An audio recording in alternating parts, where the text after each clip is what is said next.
How's everyone doing today? Thanks for chiming in. It's Nathan Russell fighting for an independent Ohio, where I've been talking about workers' rights, healthcare for all, fair tax codes.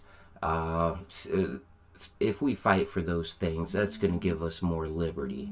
And then state banking. If we start a state bank that'll only fund cooperative business structures, so that way us, the workers, can start making our fair share of the work we do. Those are some things that'll make Ohio more independent. We'll have more choice say in the business and our economy and our lifestyle. Found out that another place, pharmaceutical company in West Virginia, is closing up today.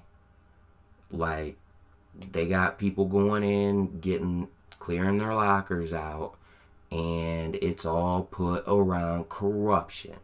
So let's go ahead and dive into this thing real quick. Where more than 1,400 workers are set to lose their jobs this week when Viatris Pharmaceuticals plant in Morgantown shuts down and moves operations overseas to India and Australia. Workers say they've had no response to their urgent request for help from their senator, Democratic Senator Joe Manchin, who's often called the most powerful man in Washington.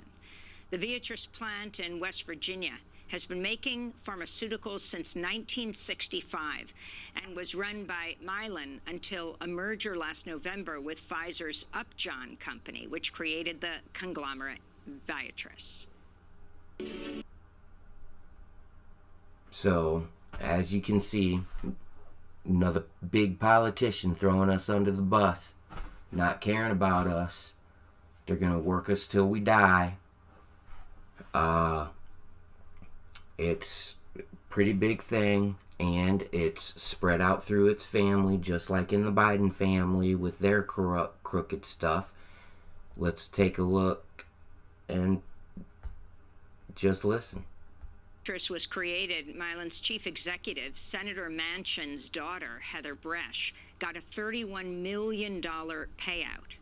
During her time as CEO, Bresch drew outrage when the company raised the price of its life-saving EpiPen, used by millions to reverse fatal allergic reactions, when they raised the price by 400%.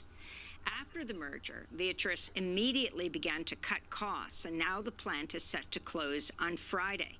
Some workers have already been told to clear out their lockers and leave the site after turning in their employee badges. I believe these folks to not have no empathy for nobody and nothing. They have no disregard, no respect. They don't treat us with dignity. They make us do whatever they make us do to make an extra buck. And they still sell us out at the end. What can we do about that? There's actually something called a civil forfeiture that is ran at your local level, if I'm not mistaken, the county sheriffs. And we could start using that against these corporations that are closing down in our communities unless we take a $8 an hour pay cut. Come on, man. So be it. If this is the fight they want, then at the end of the day, it's gonna all shut down. One thing relies on another thing, which relies on another thing. I've heard truck drivers not working as much as they could around here. Honda workers around here, they slowed down production, all because of some stupid computer chip that we could make ourselves. Come on. If this is the type of what they call infrastructure, by all means, we need to come up with some new ideas, because all their infrastructure bills led to this, which is terrible. Our country is collapsing. I don't know where that's going to take us and what that means for us, but it's looking like a dystopian movie to me. So here's a little bit more, because I spent a lot of my day listening to all the different interviews of real workers. You should go too. Watch, do your due diligence. At least you can learn how it's going to happen to you when it does. I never would have ever dreamed that it would be closing. I'm not going to have a job after July. We're very concerned about the closure of this plant and what it could mean for the pharmaceutical supply chain and public health for all of us Americans. We've been calling out to the government. We have heard nothing from anyone. This is deeper than the politics of the left and the right. We need to encourage each other to stand up against what we know is wrong.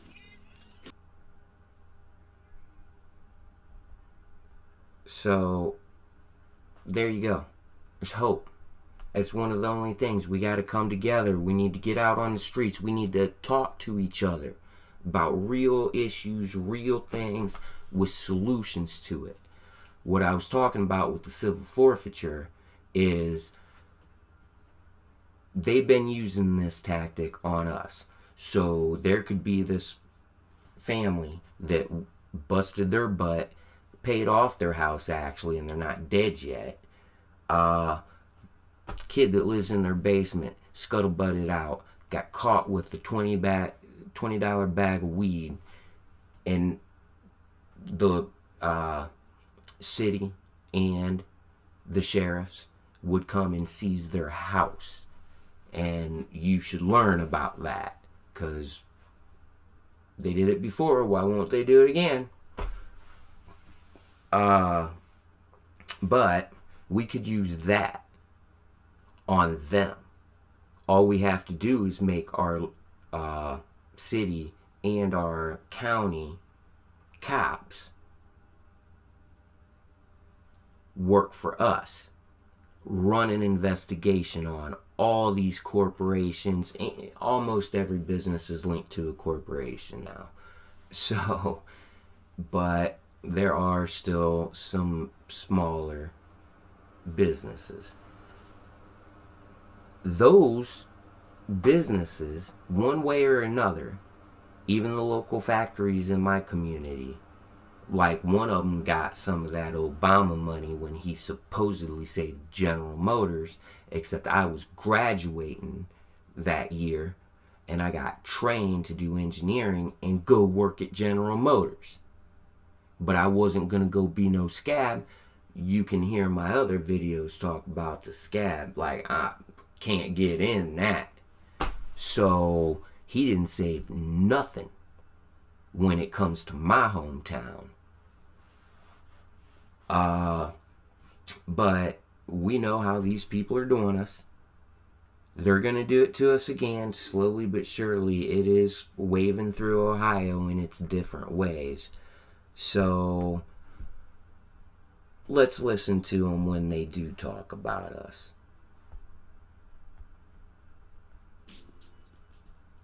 Last year, December 11th, 2020, Mr. President, was a very sad day for North Central West Virginia. It was on that day that the Milan pharmaceutical plant, now owned by Viatris, announced that they were closing.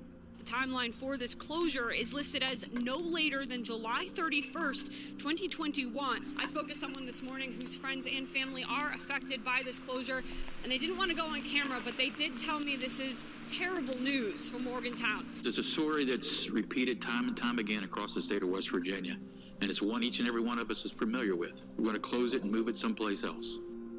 Morgantown, West Virginia, is slated to lose over 2,000 well-paying jobs if the closure of this factory behind me goes ahead at the end of July. The implications for the people here and for this place are dire. There are also public health concerns because this facility over the last 6 decades has produced critical generic drugs, everything from penicillin to thyroid medication to, yes, the EpiPen. It's been managed in different ways as a company, as you'll hear. But the people here are asking, isn't there a role now for government, for the public sector, to step in the service of the public interest here? They're also concerned about political backlash. So that's what it is. Try to learn as much as you can if you can support those folks, because some of them are going to end up living in their car. Some of them are going to end up committing suicide.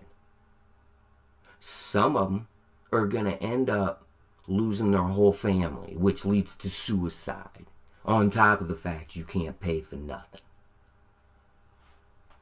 That's what that type of thing. 1,400 workers, 20 altogether if you want to count all the distributors. So, it's coming. These people have no remorse for us. What can we do about it? We start at the ground. By all means, talk to your local sheriff. Ask them about civil forfeiture. Y'all have a wonderful evening.